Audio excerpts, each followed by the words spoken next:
मन में अनेकों भाव उपजते हैं और इन भावों को व्यक्त करने का सबसे सुंदर तरीका होता है लोकगीत में। हमारी संस्कृति बहुत सुंदर तरीके से लोकगीतों में उकेरी गई है और हमारे जो पूर्वज थे वो बहुत सृजनात्मकता थी उनमें, और उन्होंने इतने अच्छे अच्छे लोकगीतों को जन्म दिया कि जो पौराणिक हैं, बहुत पुराने, और एक परंपरा उनकी चली आ रही है और हमें विरासत में मिले हैं। और इन्हीं लोकगीतों में क्या है कि जब कोई अकेली महिला घर में रहती होगी, बेचारी, उसके घर में कोई नहीं है, पति उसका बाहर है, परिवार में हो सकता है कोई नहीं होगा, या वो उसको अपने मायके की याद आ रही है, तो वो मायके भी नहीं जा सकती क्योंकि बहुत दूर है, और जाएगी तो सास ससुर के लिए खाना कौन बनाएगा, बच्चों को छोड़ के भी नहीं जा सकती। तो वो अपने भाव, जो मन में उपजते थे भाव, उनको लोकगीतों के द्वारा वो अपने मन को शांत करती थी और लोकगीतों में गा करके अपनी पूरी जो है खुद, जो कि मायके की याद में बहुत व्याकुलता पैदा करती थी, उसे वो लोकगीत के द्वारा गा करके अपने मन को शांत करती थी।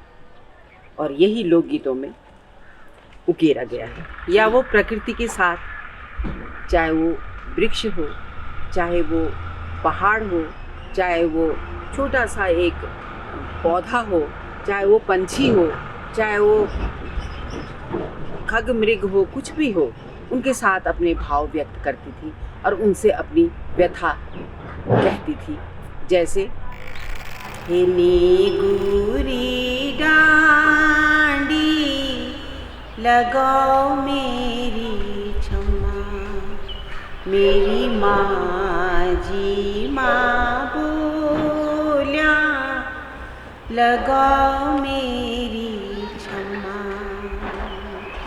हे गुरी डांडी लगाओ मेरी क्षमा, मेरी माँ जी माँ बोल्या लगाओ मेरी क्षमा, मेरी टाल की भेजा लगाओ मेरी क्षमा, मेरी आंगड़ी भेजा लगाओ मेरी क्षमा।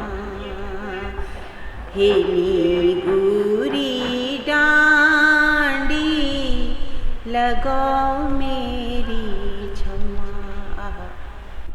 वो पर्वत श्रृंखलाओं से कह रही है कि मेरी माँ से कहना, मेरी माँ वहाँ तुमको दिख रही होगी पर्वत के पार, तो उनसे कहना कि मेरे लिए अंग वस्त्र भेज देंगी। इस तरह से आख्यान जुड़ते चले जाते थे और लोकगीत आगे बढ़ता चला जाता था और बहुत देर तक वो अपने मन की व्यथा, कथा सब इन लोकगीतों में गाते थे।